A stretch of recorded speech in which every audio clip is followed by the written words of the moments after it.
bem com vocês? Convido-os a abrirem as suas Bíblias na Epístola aos Coríntios, 1 Coríntios e capítulo 2.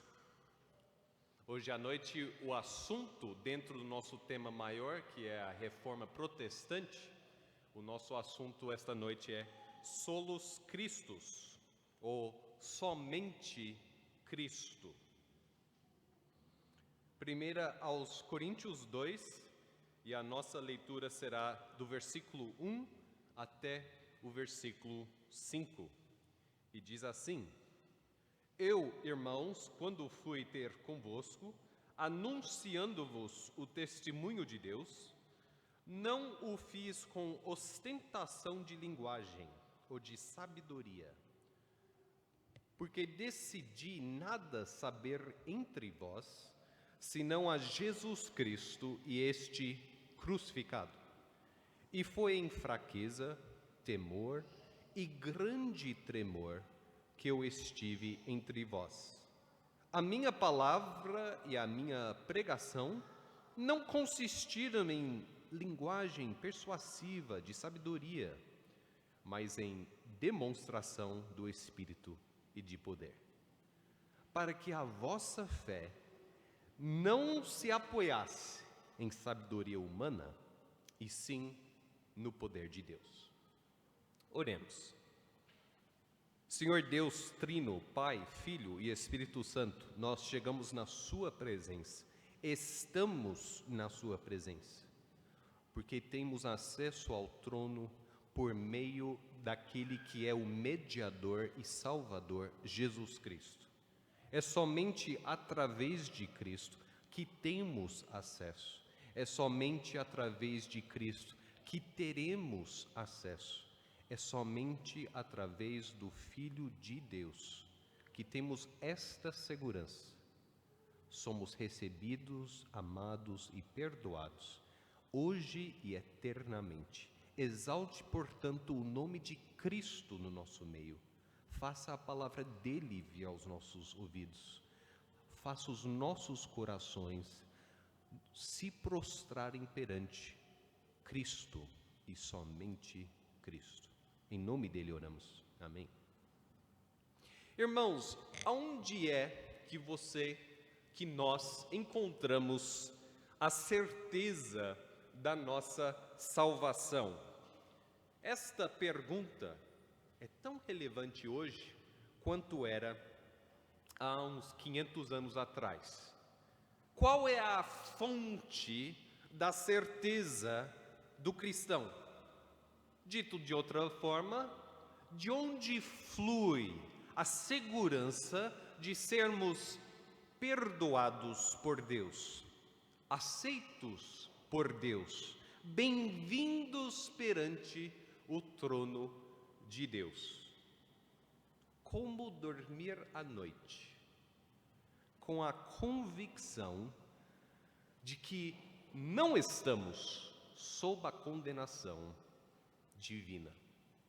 São perguntas, queridos, que apesar da evolução e o crescimento da tecnologia, a maneira que a sociedade ela vai se desenvolvendo, de certa maneira até se melhorando, em certo aspecto piorando, mas apesar das mudanças dos séculos, essas perguntas continuam sendo concretas, humanas, atuais.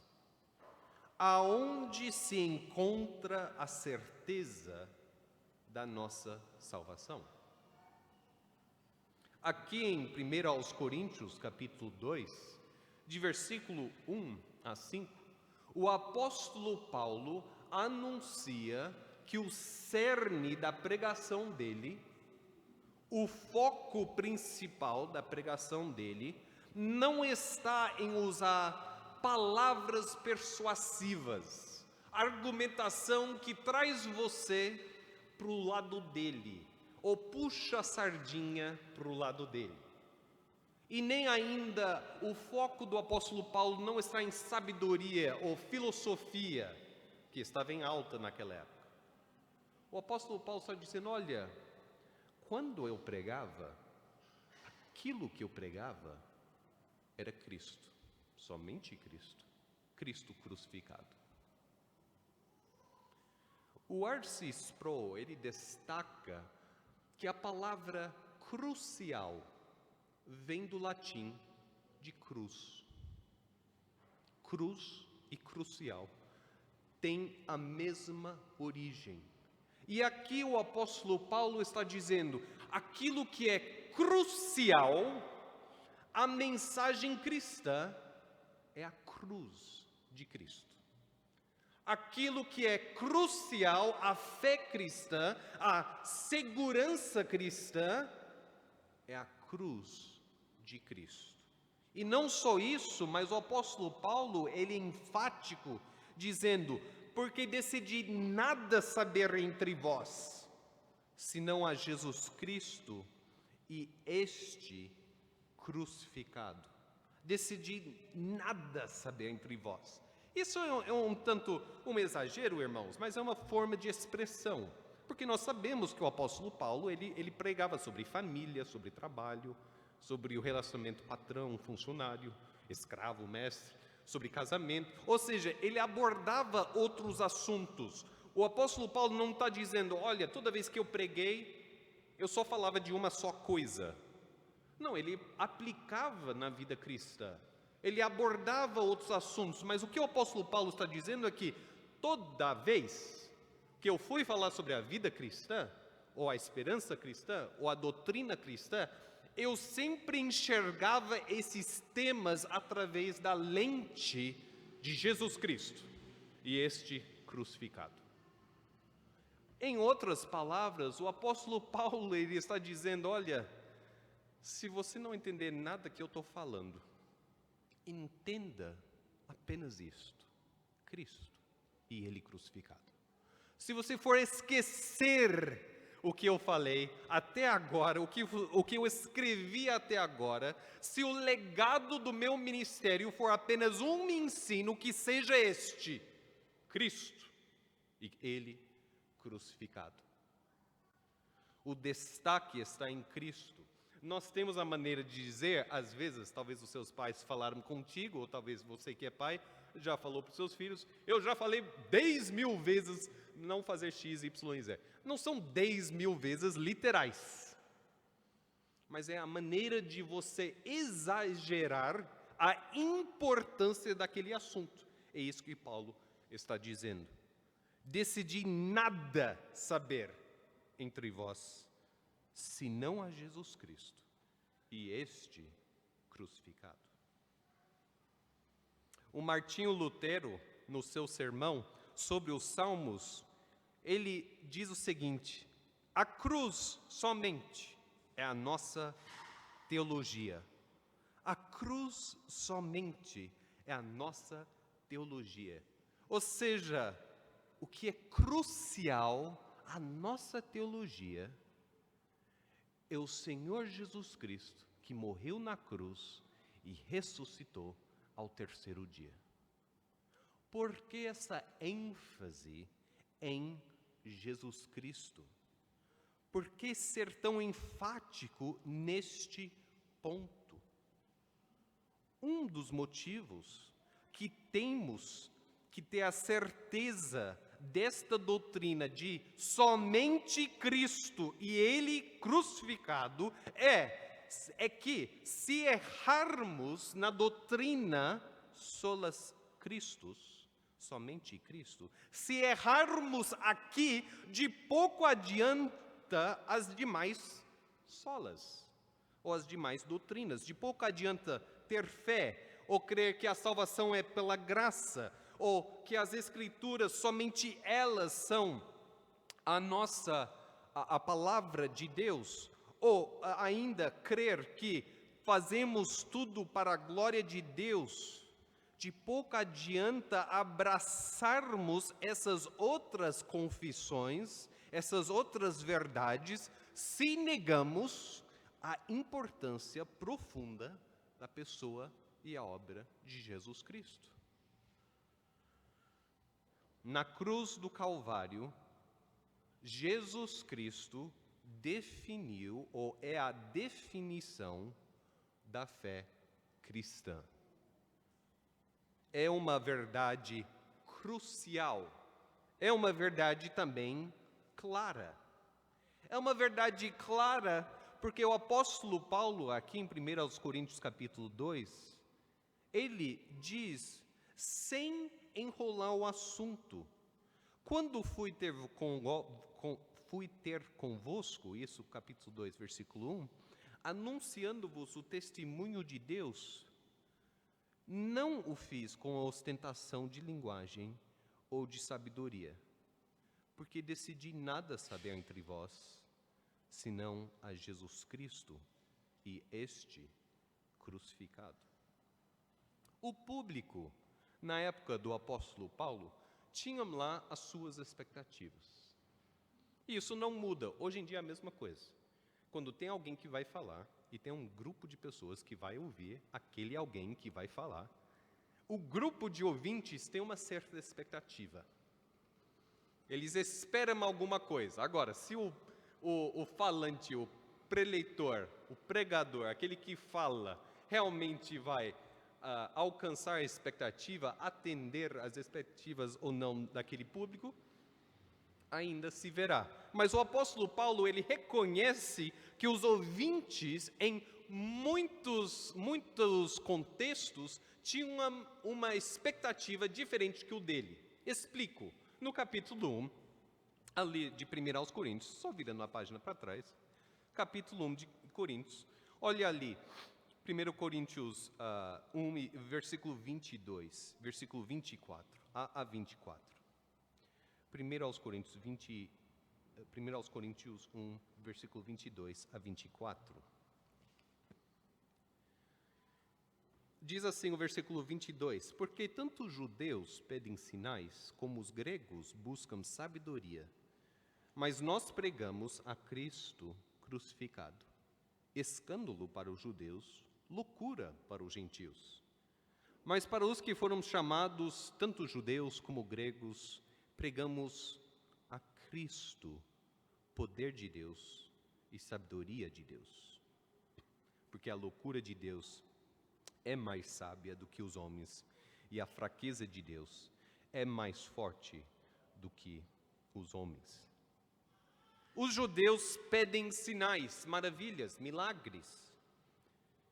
O apóstolo Paulo, ele entendia que, ao trazer o Evangelho, ao anunciar Jesus Cristo, ele estava decepcionando alguns ouvintes. Algumas pessoas não estavam esperando o Evangelho. Não queriam ouvir de um Messias que morreu e ressuscitou. Queriam milagres, caramba. Queriam grandes testemunhos acerca das obras feitas perante as leis, ou até os gregos buscando sabedoria. O grego gostava de trocar ideias sobre a nova filosofia que veio de outro país, outra cidade, o que está em auge, ou o que está na moda, qual a filosofia do momento. Vamos falar sobre isso. O apóstolo Paulo sempre trazendo a pregação, a conversa, o diálogo para tratar do assunto de Jesus Cristo e este crucificado. É uma verdade clara. É uma verdade clara porque é uma necessidade clara. Os homens não precisam de mais maravilhas ou mais filosofias.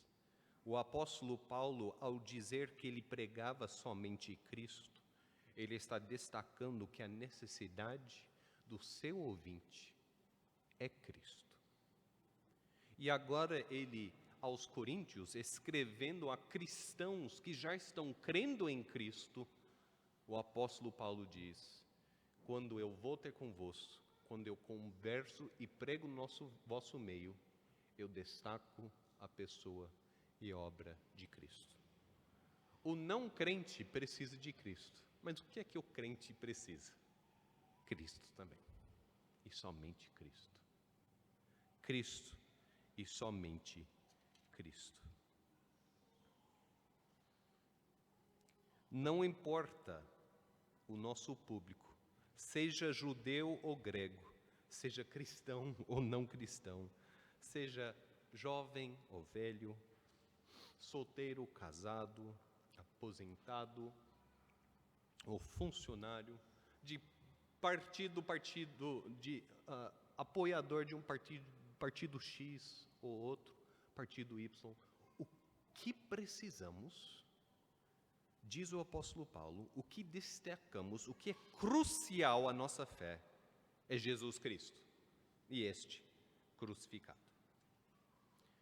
Queridos, durante a Reforma Protestante, se destacou, além dos outros pilares da Reforma, que dizem acerca da Escritura, da fé, da glória de Deus, da graça de Deus, se destacava solos Christus, somente Cristo.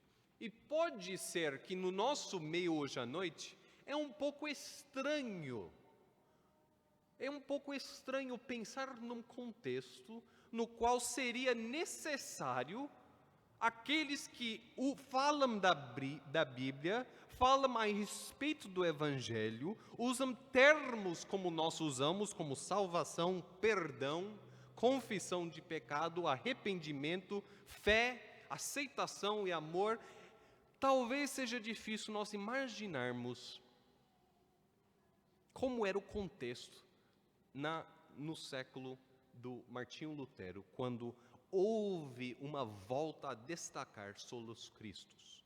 Então eu queria, por alguns breves minutos, só fazer uma viagem para a Idade Medieval, e nós chegarmos ali e considerarmos como era ser um cidadão naquela época. Quais eram os pesos que a gente carregava. E com isso, eu não sei citar o sobrenome dele, o Leonardo Christissus, alguma coisa assim, ele é italiano, difícil, já não falo português, italiano então, mas aí ele vai dizer assim, ele hoje um pastor evangélico de uma igreja batista reformada lá na Itália, ele vai dizer assim que na época de Martinho Lutero, havia um pensamento no meio dos católicos romanos, que se chamava de totus Christus, ou Cristo total. Totus Christus. Nós estamos falando essa noite sobre solos Christus, mas naquela época era totus Christus. Cristo total, o Cristo completo. E era essa ideia de que, se Cristo é a cabeça e a igreja é o corpo, o Cristo completo é Jesus Cristo e a igreja. Eles andam de mãos dadas, não podem ser divididas. É uma ideia interessante, porque de fato Cristo usa a igreja como se fosse uma luz nas trevas. A igreja continua fazendo as obras de Jesus Cristo e demonstrando o amor de Cristo e anunciando a palavra de Cristo. Então, de fato, a igreja tem a sua importância. Estamos hoje à noite numa igreja, reunidos como igreja.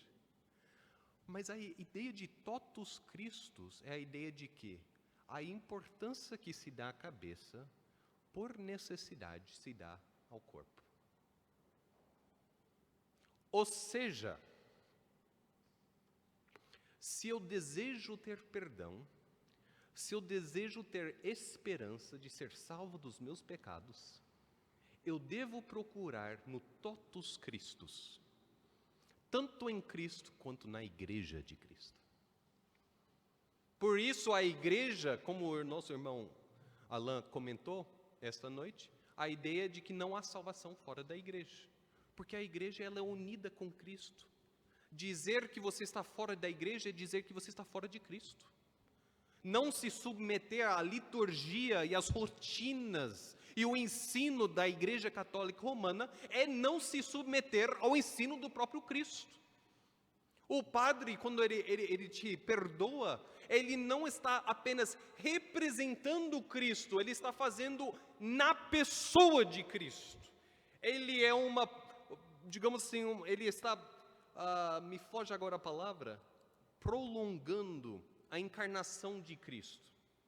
Cristo encarnou, mas a igreja hoje é como se fosse a encarnação repetida de Cristo.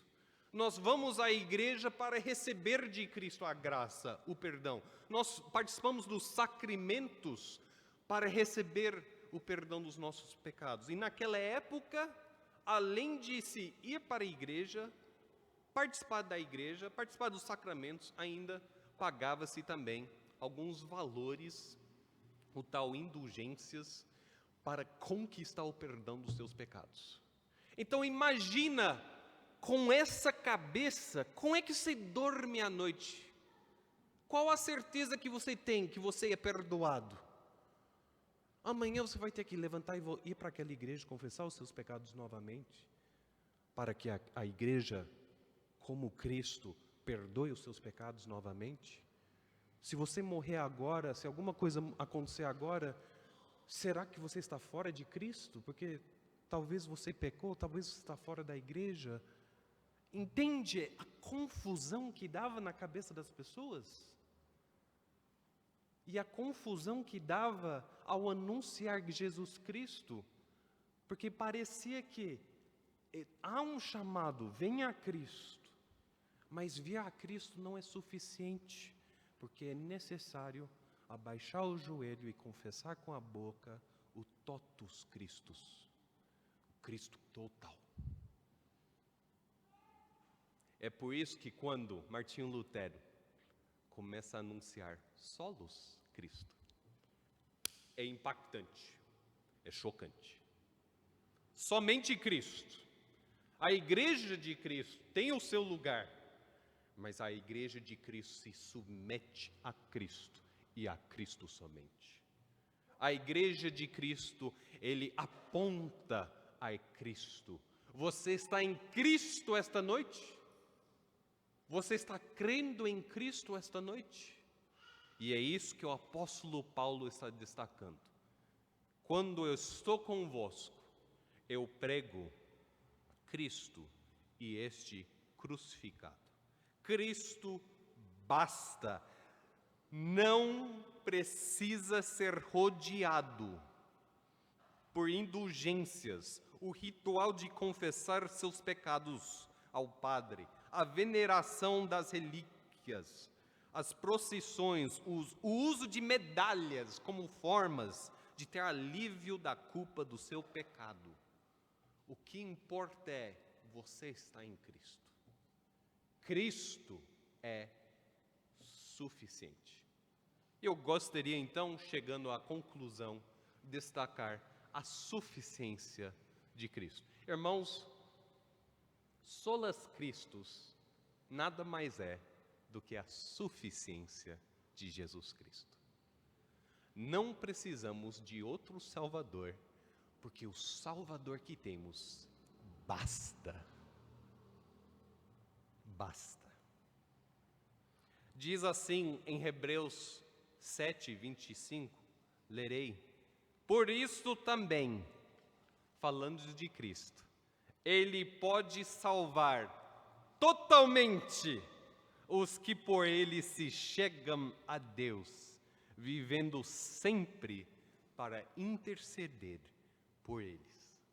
Jesus Cristo dizia acerca de si mesmo: eu sou o caminho e a verdade e a vida. Ninguém vem ao Pai senão por mim. Eu sou a porta de entrada, mas passando pela porta há um caminho. Eu sou o caminho também. E eu sou a verdade. É tudo Cristo. Porque Cristo é tudo que precisamos. Ele é que satisfaz. Ele é quem basta. Como forma de aplicação, irmãos, saibam esta noite que o nosso Salvador, Ele é plenamente capaz de nos assegurar a paz com Deus.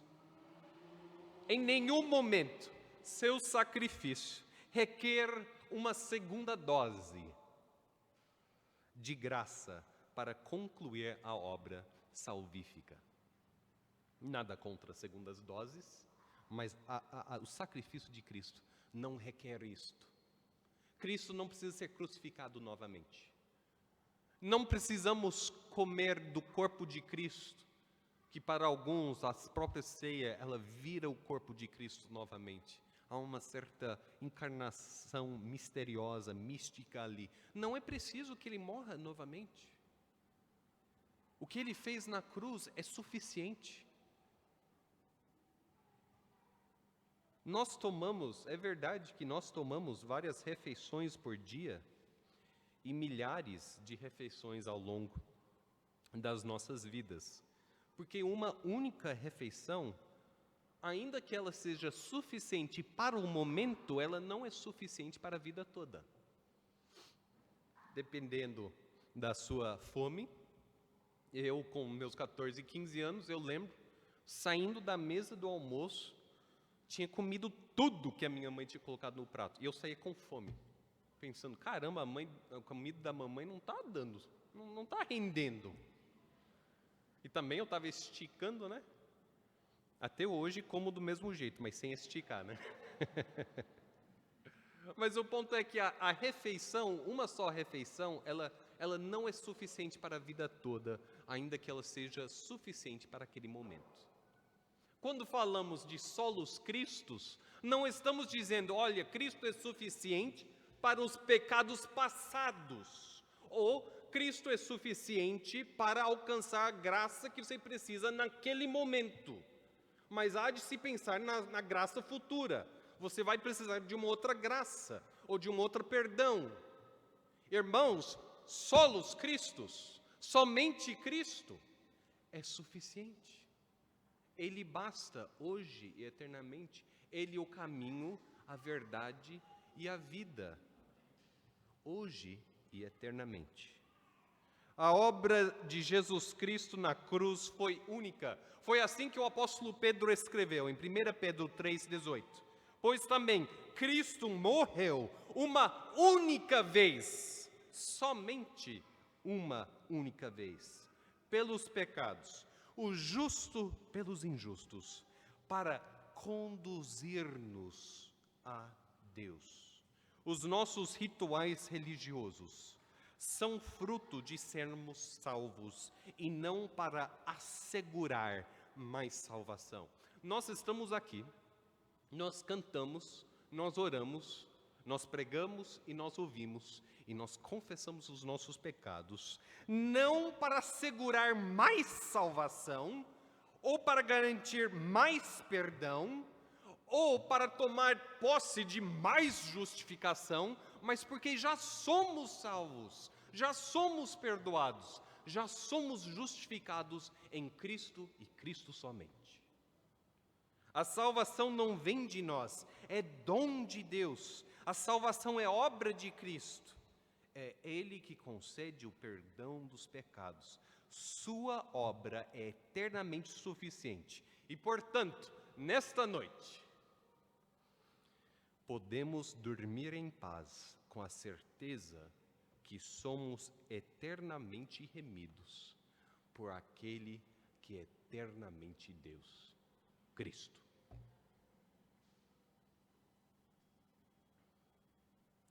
Qual é a incerteza que você carrega com você esta noite? Você está incerto, talvez, do seu destino? Você tem dúvidas a respeito do seu perdão? Da sua salvação? É Cristo que dá salvação e é Cristo que dá certeza da salvação. Vai a Cristo, fale com Ele. Cristo é o bom pastor que recebe nos seus braços as suas ovelhas e ouve suas orações. Confie em Cristo. O destino é dele, o perdão é dele, a salvação é dele. Venha então a Ele e receba livremente. Se você tem Cristo esta noite, irmãos, você tem tudo. E se você tem tudo, exceto Cristo, então você tem nada. Dito de outra forma, se Cristo tem você esta noite, não há o que temer. Solas Christus nos enche dessa doce esperança. sobre o qual João Calvino escreveu ali nas Institutas. Vou ler o trecho. Olha o que ele falou, o que ele escreveu. Podemos passar pacientemente por esta vida de miséria, de frio, de contendas, reprovações e outras tribulações, contentes com uma única coisa: que o Rei nunca largará ou destituirá os céus, mas providenciará sempre o que necessitamos, até nossas angústias findar e sermos tomados de júbilo. A esperança de João Calvino é qual?